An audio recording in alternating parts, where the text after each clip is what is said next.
Pozdrav drugari, gdje ste braćo, sestre, stoko, jedemo, šalim se. I evo nas u novom vlogu. Da, danas imamo vlog.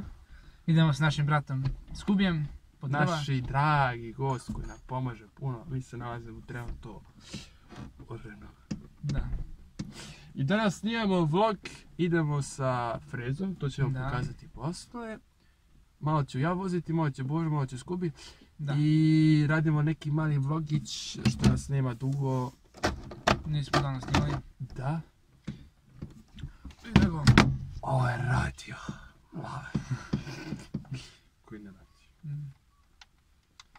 Ništa ljudi, vidimo se onda... Vidimo se u daljim... U daljim... Ne udaraju to. Kako da kažem?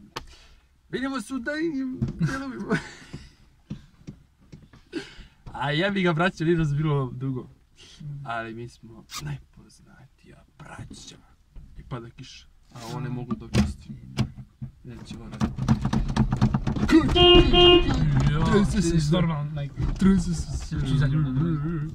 Braćo, vidimo se. Braćo, šta kažemo, gađamo frezu.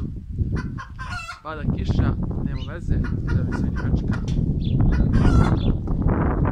Pada kiša, evo su drva koju smo doneli juče. Ja i Boža, i čika frezica, če da pokrenemo frezu.